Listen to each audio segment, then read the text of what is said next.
Chang Abi approved sa PVL draft.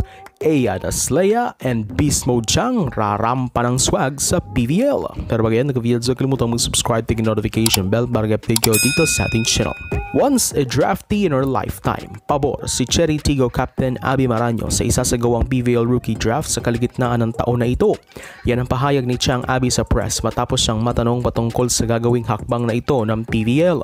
Sa mga hindi nakakaalam, si Chang Abi mismo ay isang draftee. Yes, bahagi siya ng kauna-unahang Women's Volleyball Club League draft sa Pilipinas noon sa PSL. Sa katunayan, siya pa ang second overall pick during that time. She was then chosen by Air Asia Flying Spikers, ang koponan na mostly composed din naman of DLSU players. Iyon ang first staging ng isang women's volleyball draft sa Pilipinas. Matapos niya, nasundan na lamang ito ng 2 draft season pa.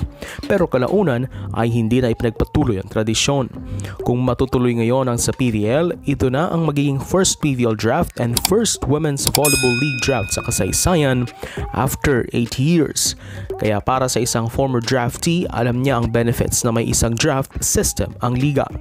Okay sa akin yung PVL draft, first of all, para rin ma-manage yung balance sa mga teams at mabibigyan ng opportunity yung other teams na makakuha ng player na mas best na makakatulong para sa team nila.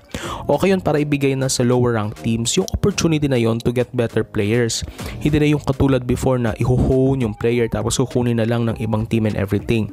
This is a professional league already, so you have to also apply the professional system and way kung paano ba sa international play. Kasabayan noon ni Chang na ma-draft sa PSL ang mga tulad ni Jem Ferrer, Janine Marciano, Tin Agno, Iyari Yonko, Nori Jane Diaz at ang tinanghal na first overall pick noon na si Dindin Santiago Manabat.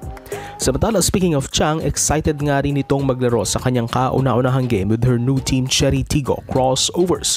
This time, she will bring that fierce swag na mas magdadagdag sa mga swag na meron na ang kupunan. Kaya nga ang siste, rarampa na umano si Chang kasama ang isa pang angasera at swag player ng Crossovers. Walang iba kundi si Aya Laure. It's the Aya Daslea and Beast Mode Chang tandem sa Cherry Tigo. Matagal na ngang magkasama ang dalawang gayong dating kapitan ni Aya sa national team si Chang, pero ngayon believe si Marano kay Aya dahil sa tingin niya mas nag-improve pa ang personality ngayon ng UST Queen. Na-surprise ako kay Aya, nakasama ko na siya sa national team, bagets pa talaga siya, sobrang makulit, madaldal, tapos ngayon sabi ko sa kanya, dalaga ka na Aya, ano na siya ngayon, prim and proper. Pero wag ka, dahil pinagpaplanuhan na nila ang mga gagawin nila sa pagpatak ng PVL season. Na-excite kami para sa bawat isa, binensyon niya, rarampa na tayo Chang ha.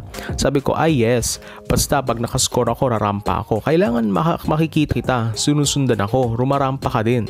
Tawa kami ng tawa, na-excite ako dun sa moment na yon. Aba, rampahan nga ata ang magaganap sa Cherry team na ito. Bukod sa kanila, nariyan pa ang mga mahilig din sa swag na sina Mama P. Maylin Paat at Blocker sa Karandang.